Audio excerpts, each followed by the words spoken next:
আজকের এই সুন্দর পৃথিবীতে যত সুন্দর এবং সুগন্ধি ফুল ফুটেছে, সমস্ত ফুলের শুভেচ্ছা জানিয়ে অতি বিক্ষিপ্ত মন নিয়ে শুরু করছে সেই মহান প্রভুর নামে, যিনি পরম করুণাময়, অতি পরম দয়ালু। প্রিয় নেটিজেন, একবার আমরা কল্পনা করি তো, একাকী, নিস্তব্ধ, নিরিবিলি, গাঢ় অন্ধকার, অমানিসার মতো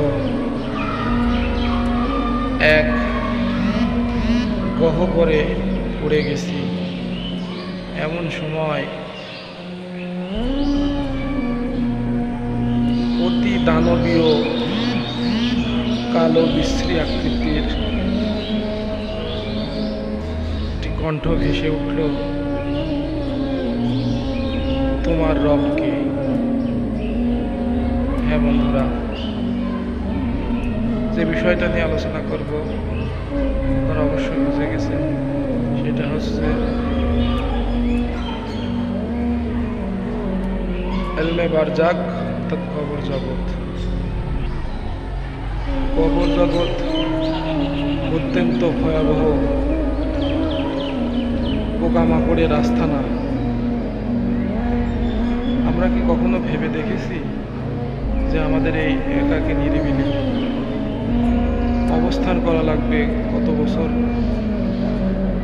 আমাদের সহ্য ক্ষমতাই বা কতটুকু? নবী করিম সাল্লাল্লাহু আলাইহি ওয়াসাল্লাম বলেছেন, কবর হচ্ছে আখিরাতের প্রথম স্টেজ, প্রথম ঘর। যে ব্যক্তি এখান থেকে নাজাত পাবে, তার পরবর্তী স্তর তার জন্য সহজ হয়ে যাবে। তিরমিজি। আবু যর গিফারি রাদিয়াল্লাহু তাআলা আনহু একমাত্র এই কবরের ভয়ে সন্ন্যাসী জীবন বেছে নিয়েছিলেন, পরিবার পরিজন ছেড়ে। হযরত উসমান রাদিয়াল্লাহু তাআলা আনহু কবর দেখলেই হু করে কেঁদে উঠতেন। আর আমরা তো এমন এক জামানায় এসে পৌঁছেছি, যে জামানায় কবর কেন, কিয়ামত সামনে দেখতে পেয়েও আমরা যেন বিচলিত হব না, এমন এক অবস্থায় আমরা পৌঁছে গেছি। প্রিয় নেটিজেন, আমাদের জানা উচিত আমাদের কেনই বা সৃষ্টি করা হয়েছে, আর আমাদের গন্তব্য বা কোথায়। আমরা কি কবরের এই প্রশ্নগুলোর উত্তর দিতে পারবো?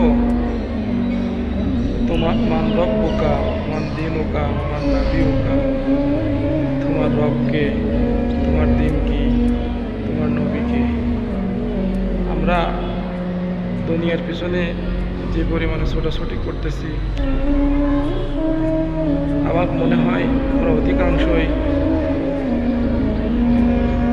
কবর জগতে ধরা খেয়ে যাব। প্রিয় নেটিজেন, মানুষের মৃত্যুর আগ মুহূর্ত পর্যন্ত আল্লাহ রাব্বুল আলামিন তার দয়ার ডানা বিছিয়ে রেখেছেন।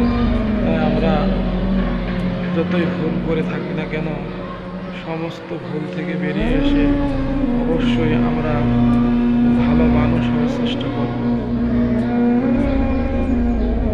আর অনন্তকালের কবর, যে কবরের শুরু আছে, শেষ ঠিক কবে হবে একমাত্র আল্লাহই ভালো জানেন। সেই কবরের একাকিত্বের জন্য অবশ্যই আমাদের যা করণীয়, সেই কাজটা করে যেতে হবে। নিয়মিত কোরআন হাদিসের চর্চা করতে হবে, যেন আমরা গাঢ় কালো অনিশার ঘুটঘুটে অন্ধকার কবরকে আলোকিত করে নিতে পারি নিজেদের ঈমান ও আমলের বিনিময়ে। প্রিয় নেটিজেন, আজকে এই পর্যন্তই। ইনশাআল্লাহ চেষ্টা করব আখিরাত কেন্দ্রিক আলোচনা করে আপনাদের পাশে থাকার জন্য। ভালো লাগলে অবশ্যই পাশে থাকবেন। আসসালামু আলাইকুম।